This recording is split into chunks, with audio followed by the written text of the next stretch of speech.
2:04 de la tarde. Muchísimas gracias. Estamos de vuelta con En Contexto Radio con este servidor Carlos Arellán Solórzano por la señal de Venezuela News Radio 104.9 FM. Vamos a repasar los eventos, los sucesos internacionales y también locales que han marcado la pauta de la información en el ámbito internacional, y mucho de ello tiene que ver con lo que ha sucedido desde poco antes del 28 de julio a la actualidad en nuestro país.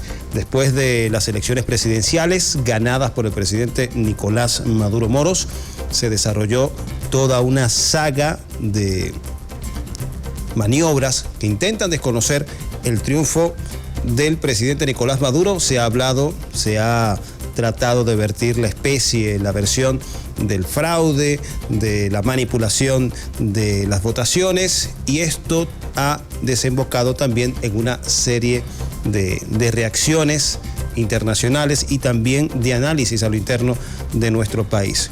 Una vez realizada la jornada electoral, el 29 de julio fue de una serie de eventos violentos, los cuales estuvieron llevados adelante por grupos criminales estructurados y armados. De acuerdo a las investigaciones de las autoridades nacionales, se tratarían de grupos pagados, de grupos delincuenciales, algunos de ellos filtrados desde el extranjero desde hace varios meses, y algunos en los últimos días previos a la elección presidencial, que causaron destrozos dirigidos y focalizados a destruir casetas de la policía, comandos del ejército, de las Fuerzas Armadas o de la Fuerza Armada Nacional Bolivariana, es Fuerza Armada Nacional Bolivariana, y dejando un saldo de varios efectivos de los organismos de seguridad heridos y algunos de ellos fallecidos.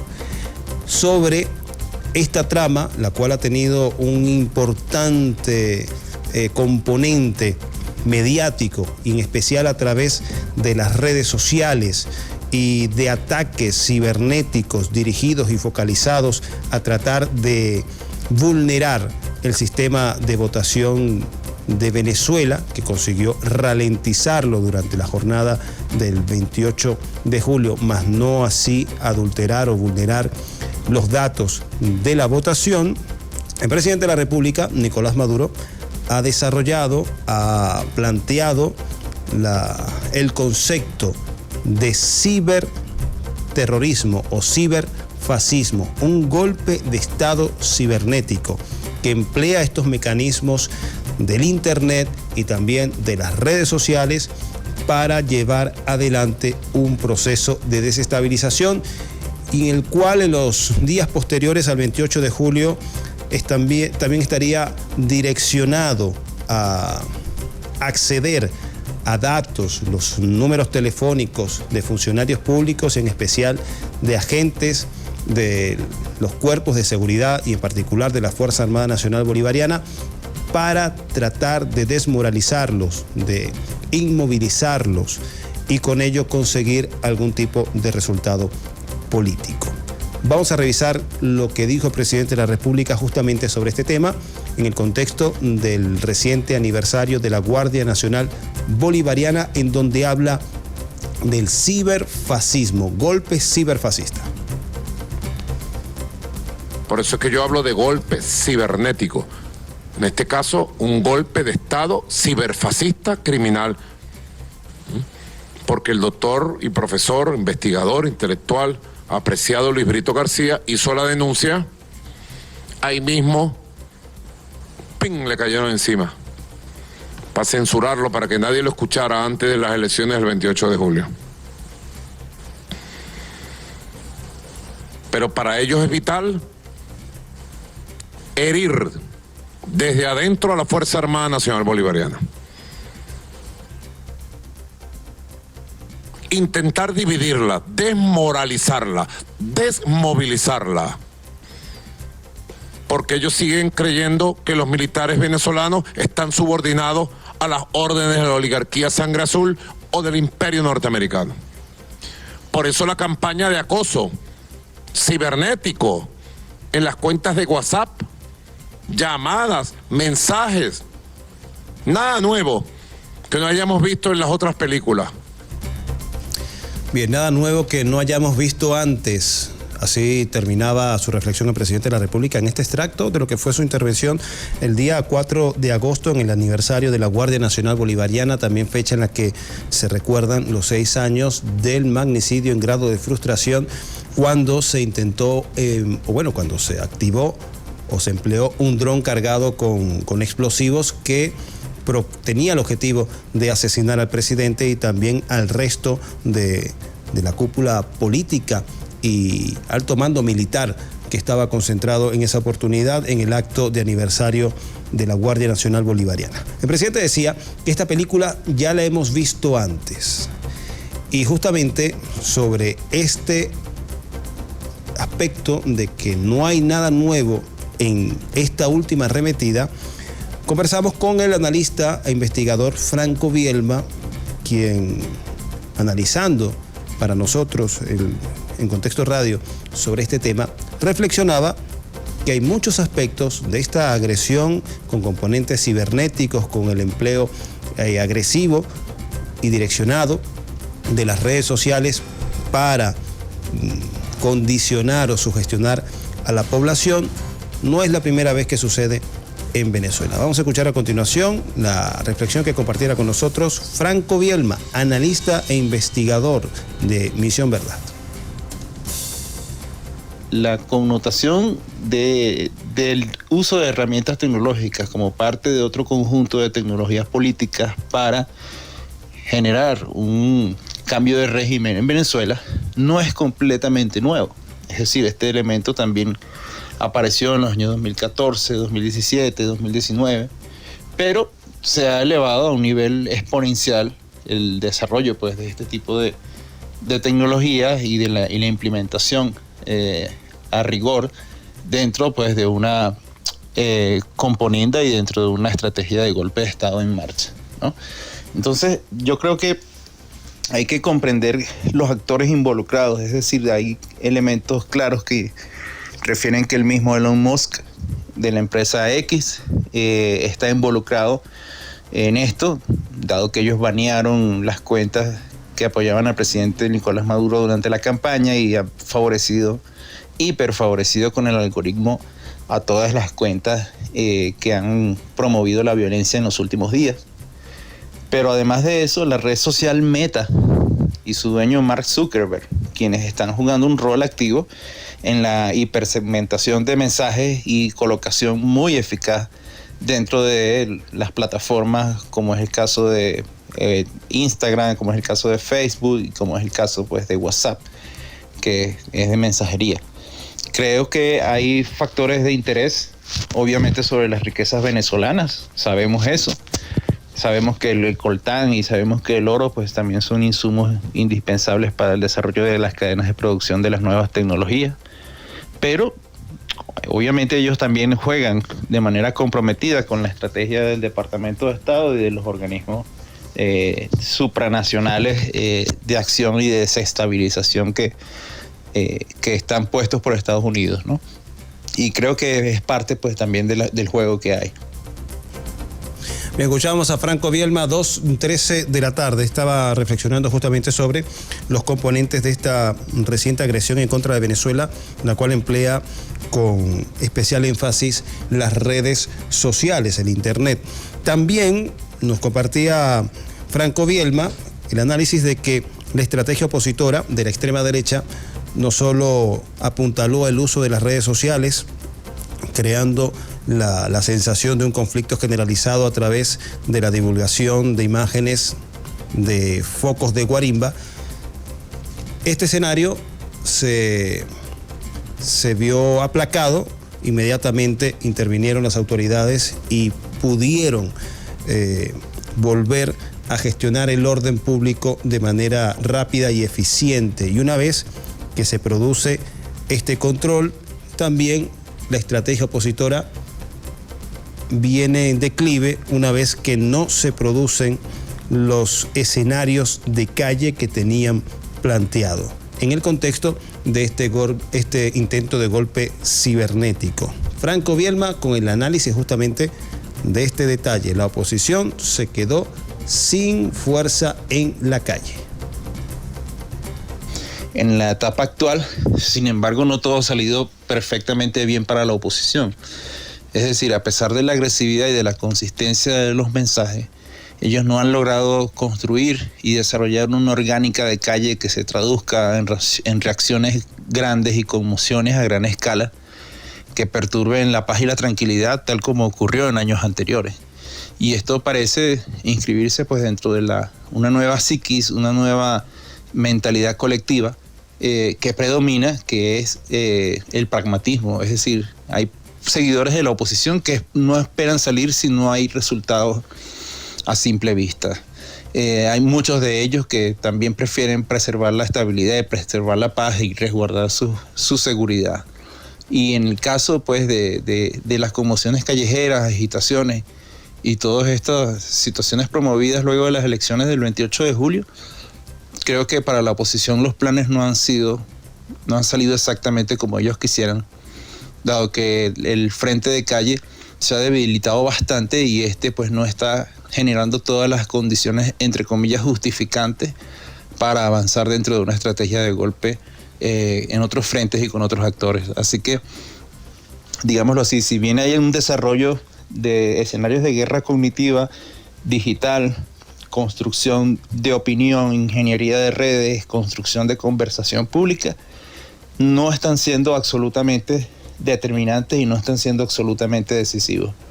Para el gobierno venezolano conviene pues desarrollar los mecanismos de defensa en las áreas donde puede desarrollarlo, pero hay una situación de asimetría que hay que aceptar y que tenemos que lidiar, que reconocer el alcance y el poder de estas redes sociales en Venezuela como un factor drástico y muy importante, adverso además. Bien, que seguimos revisando el desarrollo de lo que han sido los sucesos posteriores al 28 de julio y en ese esfuerzo por tratar de avanzar en la desestabilización de Venezuela, en el desconocimiento de la voluntad de la mayoría de los votantes que eligieron a Nicolás Maduro como presidente electo de nuestro país y tratar de posicionar la matriz de la sospecha en contra del sistema electoral venezolano, sin mencionar que este ha sido agredido de manera constante, sistemática, a través de mecanismos de ciberataque. En el ámbito político, en el ámbito internacional, factores influyentes, porque hay que decirlo así, tienen influencia, como los Estados Unidos, han tratado de crear la condición de que el candidato que perdió la elección, el señor Edmundo González Urrutia, sería el presidente electo de Venezuela. En ese sentido, el 1 de agosto, para tratar de seguir metiendo presión en este sentido y comprobando la versión de que después de las elecciones se venía a avanzar en un plan de un Guaidó 2.0, de un nuevo interinato, el jefe del Departamento de Estado de los Estados Unidos, Anthony Blinken, el 1 de agosto, reconoció al señor Edmundo González Urrutia como presunto presidente electo. Y en nota del País de España, que destaca esta información, tituló: Estados Unidos reconoce a Edmundo González como el ganador de las elecciones en Venezuela. Y continúa diciendo en el sumario: Blinken asegura que pruebas abrumadoras demuestran que el representante de la oposición obtuvo la mayoría de los votos. Así lo afirmaba Anthony Blinken, tomándose potestades correspondientes al Consejo Nacional Electoral, lo cual inmediatamente fue rechazado por Venezuela. Pero el día 5 de agosto, 5 días después, el día de ayer, un pronunciamiento del vocero del Departamento de Estado de los Estados Unidos da un paso atrás y asegura que Estados Unidos no reconoce a Edmundo González como presidente. Este lunes, el portavoz del Departamento de Estado, Matthew Miller, aclaró que Estados Unidos no reconoce a Edmundo González como presidente del país, al tiempo que instó al gobierno y a la oposición a que negocien una transición democrática. No lo reconocen, pero bueno, siguen metiendo la cuñita de la supuesta transición democrática. Continuó diciendo: todavía no estamos en ese punto, estamos en estrecho contacto con nuestros socios en la región, especialmente Brasil, México y Colombia, para encontrar un camino a seguir, mencionó el representante estadounidense. Un paso atrás en estrategia de configurar este plan de un nuevo interinato. Otro que dio también un paso atrás fue el gobierno de Argentina de Javier Milei, quien el mismo 28 de julio había anunciado que había ganado el señor de la extrema derecha, y su cancillera también avanzó en el reconocimiento unilateral de Edmundo González Urrutia, pero la Cancillería argentina en un documento contradijo a la ministra de Relaciones Exteriores diciendo que no reconocían todavía al señor Edmundo González, y complementó este suceso fatídico para la tentativa de un nuevo Guaidó 2.0, el señor Manuel Adorni, el vocero del gobierno de Argentina. Vamos a escuchar minuto y medio de lo que fue este nuevo revés en la estrategia internacional de posicionar un nuevo proyecto de gobierno interino en Venezuela. Vamos a escuchar, Ricardo Miranda está en los controles. Señor Adorni, el vocero del gobierno argentino. Vamos a escucharlo ahora. Y con respecto a lo otro, bueno, seguimos esperando cómo se desarrollan los acontecimientos, ya cada vez con menos esperanzas, pero todavía con el deseo de ver las actas famosas y ver, bueno, cuál es la base, cuál es el sustento que tiene el dictador Maduro para haberse proclamado ganador de las elecciones. No hay, por ahora... El gobierno ya habla de fraude. Digo, porque hay posiciones neutras, Brasil, México, etcétera. Bueno, no, nosotros no tenemos una postura nuestra, todavía no estamos en condiciones de proclamar a ningún ganador. Porque estamos esperando efectivamente tener todos los elementos necesarios para poder hacerlo. Digamos, no podemos salir a decir lo que se nos ocurre. Eso debería saberlo.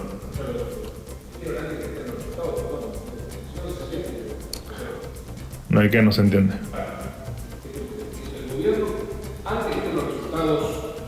Fraudulento del gobierno Maduro, supuestamente Argentina ya había declarado fraude. El propio Javier Milei hizo un posteo antes de los resultados, repito, supuestamente fraudulentos, ya diciendo que se tiene que ir, con lo cual digo, ya aunque usted no lo quiera ver, el gobierno ya confirmó de que fue fraude. Por eso le pregunto. ¿Y qué tiene que ver? ¿Por qué no lo proclaman al mundo? Pero por lo que te estoy diciendo, porque efectivamente necesitamos que todo se aclare, ser muy cautelosos con lo que pasa en Venezuela. Te recuerdo que nosotros tenemos además asilados allí, hoy bajo la custodia de otros países, y tenemos que ser muy cuidadosos, más allá de lo que consideremos que haya pasado en Venezuela. Bien, 2:22 de la tarde desde Caracas, Venezuela. Sintoniza Venezuela News Radio y el espacio En Contexto Radio. Escuchábamos a Manuel Adorni, el vocero de la presidencia de Argentina, hablando de que tienen que ser cuidadosos, hay que ser muy cautelosos. No podemos decir o salir a decir lo que se nos ocurra, así como así, lo decía Manuel Adorni, pero sin mencionar que justamente Javier Milei, el presidente de Argentina, y su cancillera salieron a hablar justamente a decir lo que se les ocurrió, lo que les parece de acuerdo a su interpretación unilateral de que en Venezuela, a diferencia de lo que dijo el Consejo Nacional Electoral en su primer y segundo boletín, el triunfo habría sido del segundo más votado, que en este caso fue Edmundo González Urrutia. Pero una vez que se produce el pronunciamiento del vocero del Departamento de Estado diciendo, bueno, no hemos reconocido todavía al señor Edmundo González como supuesto presidente elegido de Venezuela, luego se produce este pronunciamiento del gobierno de Argentina también revisando lo que había dicho anteriormente, lo cual daría cuenta de esa actitud de Buenos Aires de estar supeditado a la agenda de la política exterior estadounidense. Vamos a escuchar a Cynthia Rush, a quien consultábamos más temprano sobre su opinión acerca de este cambio en las declaraciones del gobierno de los Estados Unidos con respecto a la posición que habían asumido el 1 de agosto de reconocer unilateralmente a Edmundo González Urrutia, pero el día lunes dicen todo lo contrario. Hay un cambio de actitud, hay un cambio de posición en el gobierno de los Estados Unidos. Esto fue lo que nos contestó Cynthia Rush desde Washington. Hola Carlos, buenos días, ¿cómo estás? Mira, en cuanto a tu pregunta sobre el comentario del Departamento de Estado, diría lo siguiente. Yo creo que realmente lo que dijo el vocero del Departamento de Estado el lunes, donde dijo que no van a reconocer ahora a un presidente interino, a González. Realmente no creo que es un cambio de política o cambio de posición, sino más bien que refleja la situación actualmente, que Estados Unidos no tiene la situación bajo control. O sea, fíjate lo que dijo. Dijo que estamos trabajando con nuestros socios, Brasil, México y Colombia, para encontrar una solución y una transición pacífica a las normas democráticas. Brasil, México, Colombia juntos, eso representa un gran problema para Washington. Son países juntos de bastante poder, están hablando con el gobierno de Maduro, pero también a la oposición, pidiendo la paz, el diálogo, buscando la forma de impedir un desastre, una guerra, lo que sea. Entonces, lo que dijo Blinken el 1 de agosto en su declaración, que fue típico de él, beligerante, prepotente, arrogante, como siempre lo hace. Y el día siguiente, el día 2, que habló con Machado, con González, diciéndoles felicitaciones, que ganaron con la mayoría de los votos, etc. Pero la realidad es que la situación sigue siendo, obviamente, peligrosa, compleja. Creo que sabemos qué es lo que busca Estados Unidos, pero en este momento no lo pueden lograr precisamente por el obstáculo que tienen con las acciones de los 3 grandes países del continente y que sufrieron una derrota en la OEA el 31 de julio precisamente por eso. Entonces, así es como veo las cosas. Bien, escuchábamos a la analista estadounidense Cynthia Rush, quien remarcaba en su análisis que no cree que sea un cambio de política el de ahora no reconocer por parte de Washington a Edmundo González Urrutia como supuesto presidente electo de Venezuela, sino que es una declaración del Departamento de Estado que revela que Estados Unidos no tiene el control de gestionar desde el exterior, desde sus intereses, la pretendida crisis política que han intentado generar en nuestro país, y reconoce que en esta situación en la que Estados Unidos no tiene el control de este caso, estaría la gestión de 3 países importantes en la región, como son Brasil y también Colombia y México, quienes han mostrado una determinación o un posicionamiento a respetar los asuntos internos de Venezuela y la resolución política dialogada de las controversias. Sobre este tema también, sobre el cambio de política, sobre el cambio de posicionamiento de un gobierno de la extrema derecha que se había pronunciado en favor del abanderado del extremismo opositor en nuestro país, vamos a sondear también, revisar la opinión, el análisis de Alejandro Krivitsky, periodista argentino, quien nos comenta también sobre este viraje, este paso atrás que ha dado el gobierno de Javier Milei con respecto a una posición que ya había asumido inmediatamente y de forma impulsiva sobre la elección presidencial del 28 de julio, en la de no reconocer el triunfo del presidente Nicolás Maduro y endosar de su reconocimiento a el que resultó perdedor, el segundo más votado, Edmundo González Urrutia. Escuchamos a Alejandro Krivitsky desde Argentina. Hola Carlos, un saludo para ti y para toda la audiencia allí en Venezuela. Soy Alejandro Krivitsky desde la Argentina. Bueno, no es de sorprender el recule del gobierno argentino en relación a la victoria de Maduro. Comentémosle a la audiencia que el presidente argentino, Javier Milei, el día 29 había posteado con un título gigante: Dictador Maduro afuera. Los venezolanos eligieron terminar con la dictadura comunista de Nicolás Maduro. Los datos anuncian una victoria aplastante de la oposición y el mundo aguarda que reconozca la derrota luego de años de socialismo, miseria, decadencia y muerte. Argentina no va a reconocer otro fraude y espera que las Fuerzas Armadas, atento con esto, esta vez defiendan la democracia y la voluntad popular.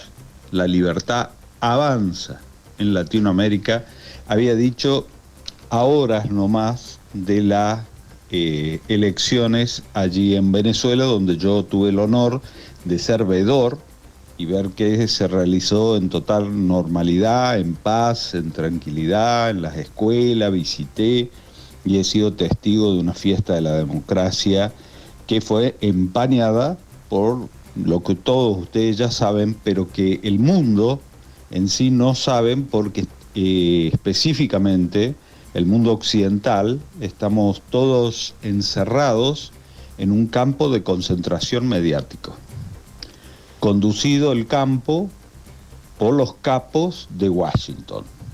Entonces, bueno, no es de extrañar que también en las últimas horas el vocero presidencial, Adorni, y la Cancillería, siguiendo la política exterior de los Estados Unidos, que también empieza a recular, ahora ya no hablen de fraude, ahora ya no hablen de derrota, ahora hablen de que hay que ser medidos a la hora de hablar, porque no tenemos las actas, los números, porque todavía no ha terminado el proceso electoral, los plazos, etcétera, etcétera.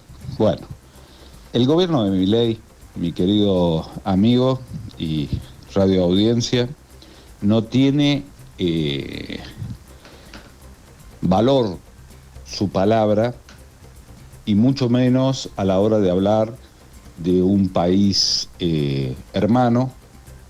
Ha sido totalmente injerencista su accionar y arrastrado detrás de la movida internacional de la derecha extrema, conducida desde los laboratorios de Washington, donde se gestó toda esta guerra mediática sucia y ciberguerra contra Venezuela.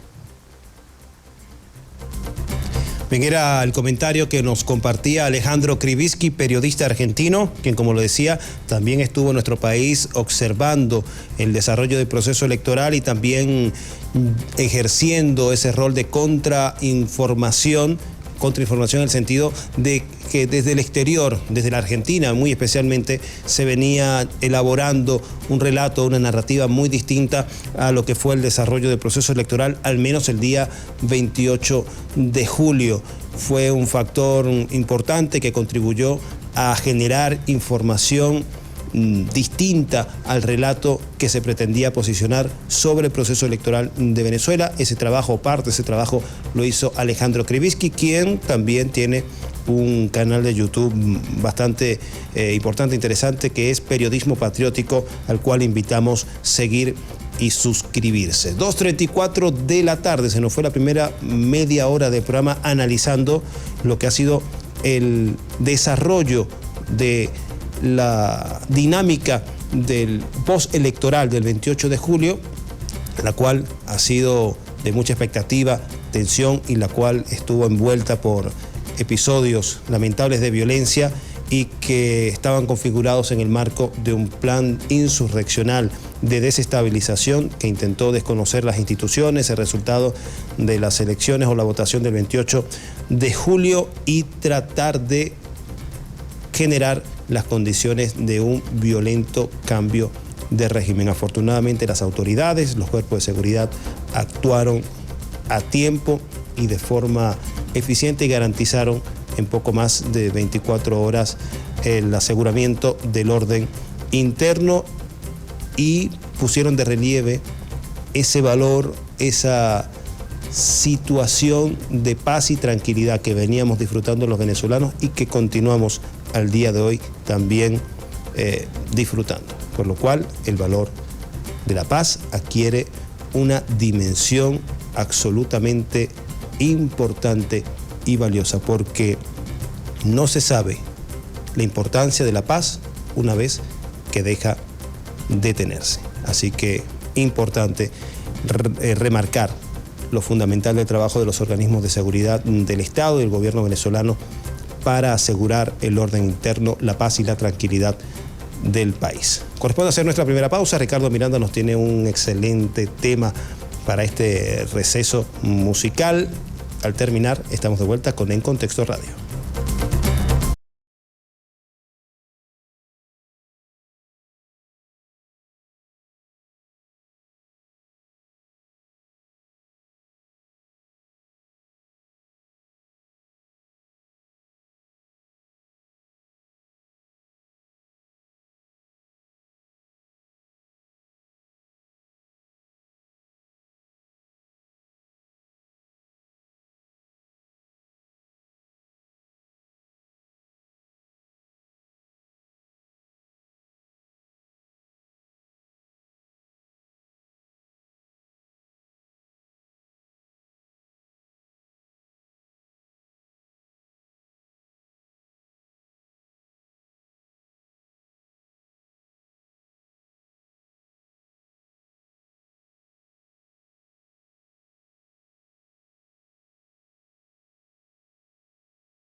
...2:39 de la tarde, ya les decía que nos tenían preparado un excelente tema de Calle 13 con Silvio Rodríguez.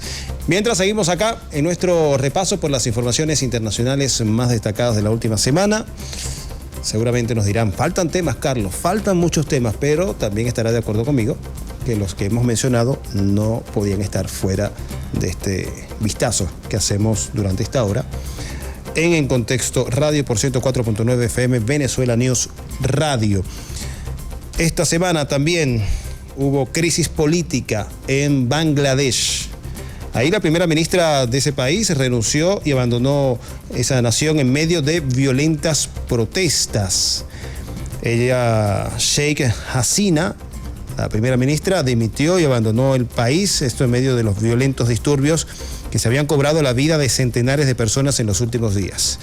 Cientos de manifestantes asaltaron durante la jornada del lunes la residencia de la ex primera ministra tras su marcha, y esto tras más de un mes de mortíferas protestas antigubernamentales. En redes sociales se pudieron ver parte de estos videos.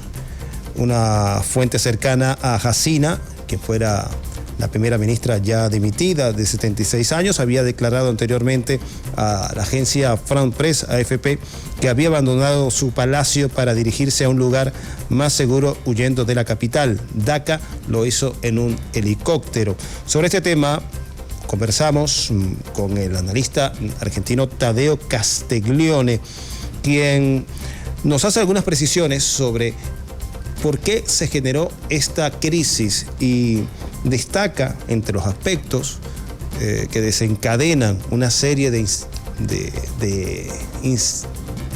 malestares, de aspectos insatisfechos en la sociedad de Bangladesh, este tema de las cuotas políticas. Un sistema de cuotas políticas habría ya sido el factor que desencadenó la crisis que terminó con la renuncia de la primera ministra, quien ya tenía poco más de 15 años en el poder. Vamos a escuchar a esta hora a Tadeo Castiglione desde Argentina. Respecto a Bangladesh, más o menos en resumen podemos decir que lo que hubo fue la caída de un gobierno que no logró interpretar a su pueblo, que no logró tomar conciencia de justos pedidos que le estaban haciendo la comunidad en sí mismo, y que en poco tiempo derivó en protestas masivas, protestas violentas, y la caída del gobierno por su ineficacia y su inacción inicial para contrarrestar todas estas problemáticas. Estamos hablando del gobierno de la primera ministra Sheikh Hasina, que ya gobernaba casi 16 años, llevaba en el poder, de la Liga Awami, es el partido que llevó a la independencia a Bangladesh, en la separación en la década del 70 de Pakistán. Bangladesh tiene composiciones muy interesantes internas, más de 100 millones de habitantes, uno de los principales países de industria textil, y a la misma vez un país con mucha desigualdad social, económica, y una gran desigualdad también política. ¿Qué es lo que había sucedido y lo que estallaron estas protestas? Pues bueno, con un sistema de cuotas políticas. Esto quiere decir, desde la Guerra de la Independencia hasta el año 2008-2009, un 30-40% de los puestos políticos en el país estaba reservado para aquellos que lucharon por la independencia del país y para sus familiares. ¿Qué representaba esto? Que el 100% de estas personas correspondían a este partido político, la Liga Awami o Liga Popular, y lógicamente esto le daba un control importante del gobierno y una gran influencia en sectores políticos, económicos y financieros para el partido. Entonces prácticamente gobernaron gran parte de los periodos desde el 70 hasta la actualidad, y esto le fue permitiendo un control casi absoluto de la sociedad, debido a que, bueno, financieramente cualquier otro partido político opositor no puede competir ante esto.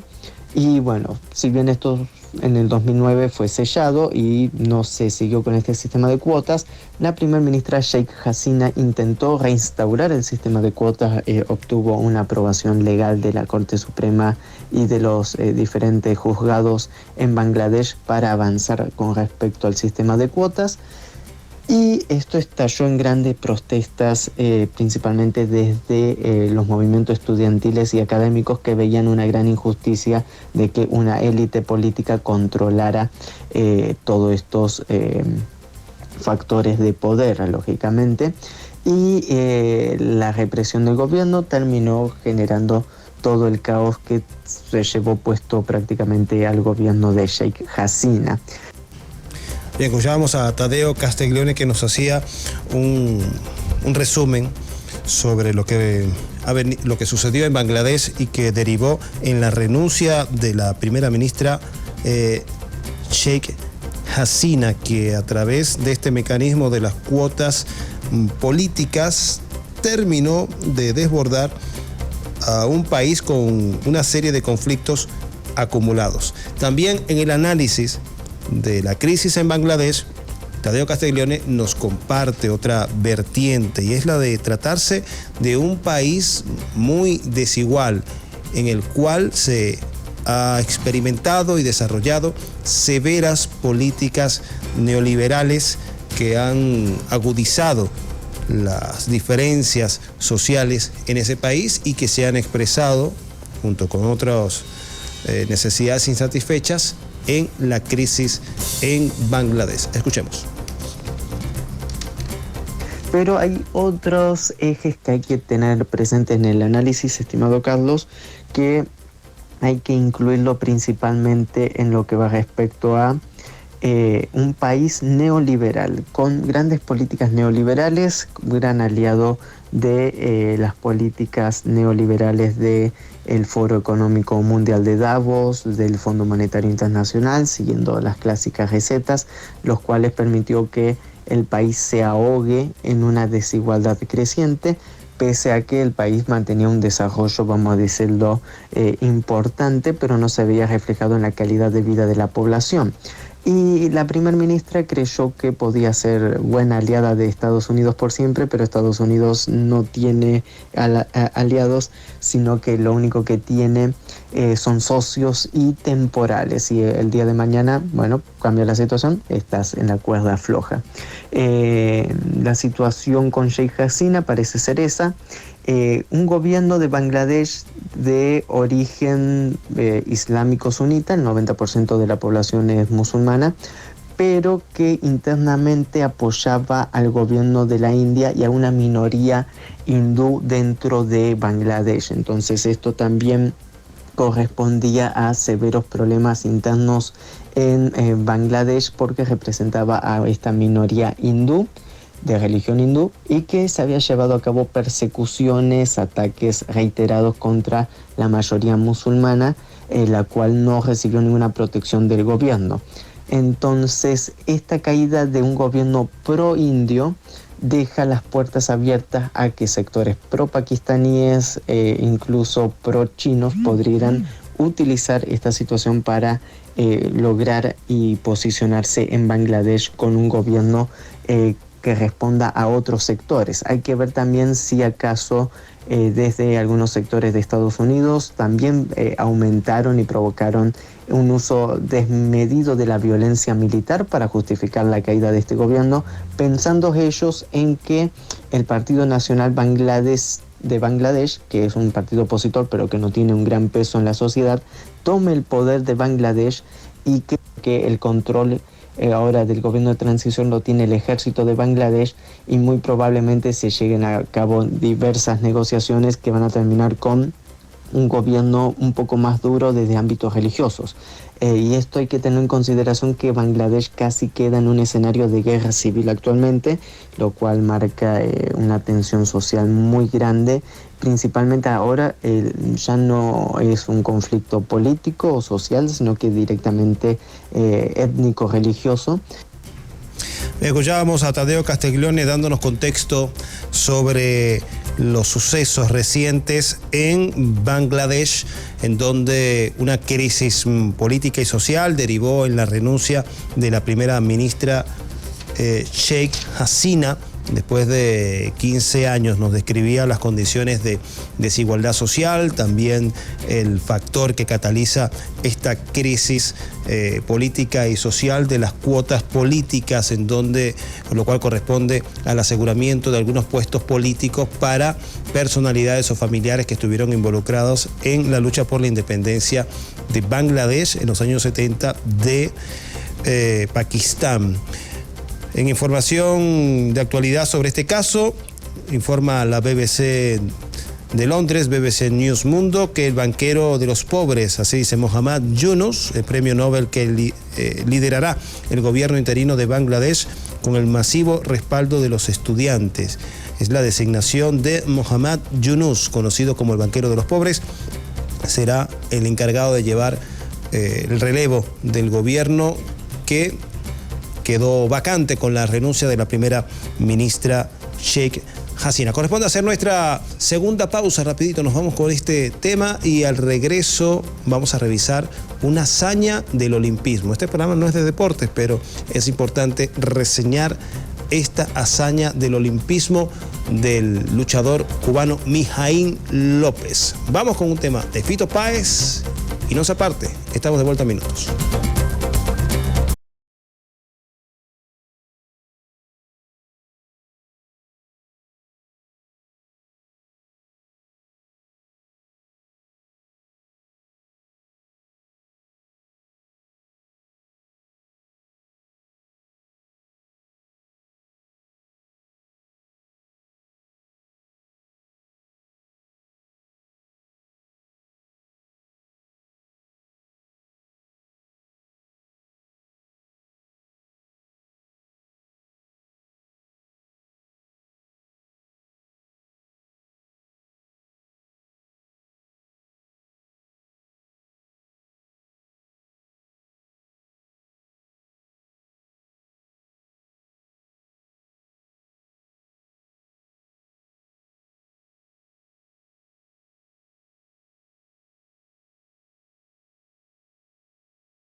3 de la tarde, tramo final de esta emisión de En Contexto Radio, la cual vamos a cerrar con una muy buena noticia, esto en el ámbito deportivo y sirviendo así como de transición al espacio que sigue, que es Café Deportivo, con nuestra compañera Tiffany Cornejo.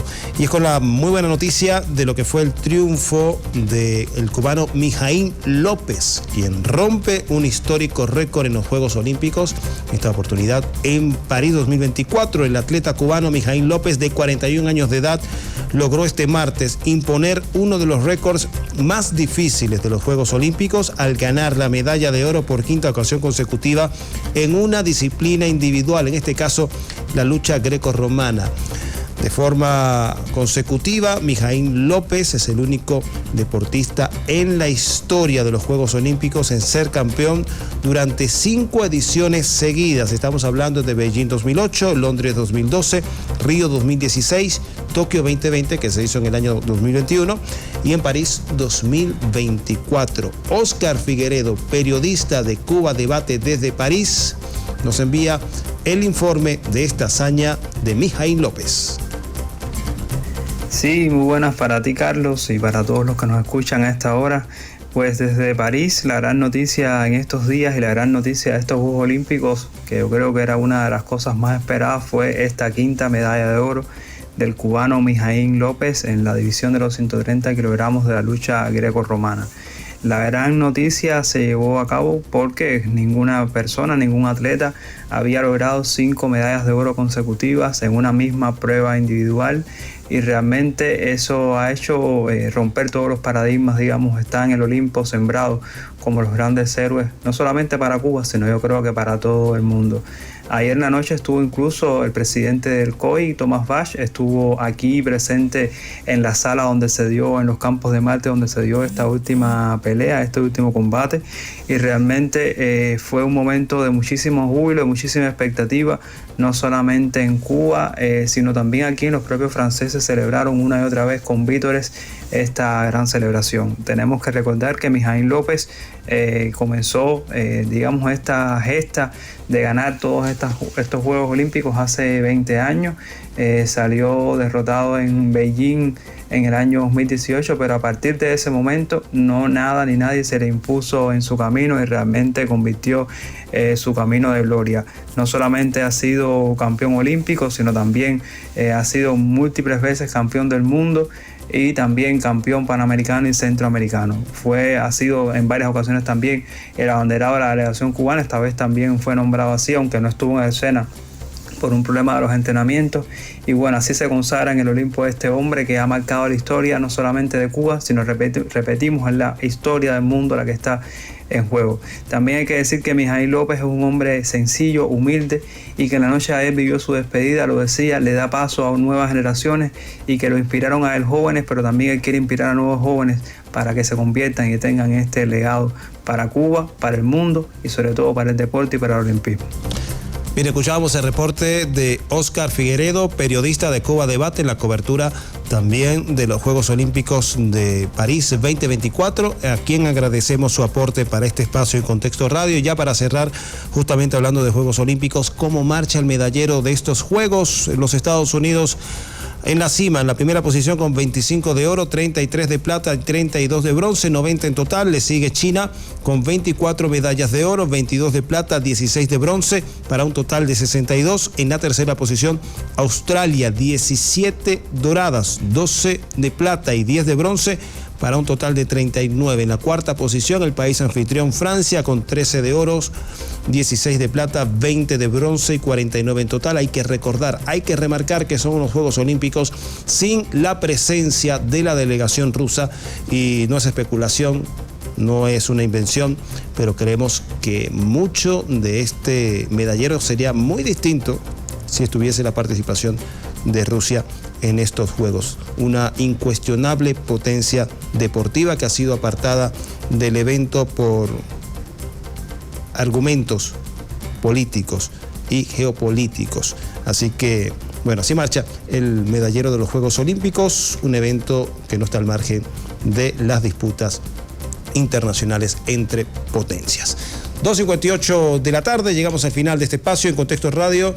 con este servidor Carlos Arellán Solórzano. Gracias a Ricardo Miranda en los controles, gracias a nuestros colaboradores que nos ampliaron y nos dieron contexto de las informaciones que hemos repasado en la jornada de hoy. 104.9 FM Radio Venezuela News. Nos vemos y nos escuchamos también la semana que viene. No digo nada incorrecto cuando digo nos vemos, porque también nos transmiten por streaming. Así que bueno, pendientes la semana que viene con En Contexto Radio. Continúe con Café Deportivo con nuestra colega Tiffany Cornejo.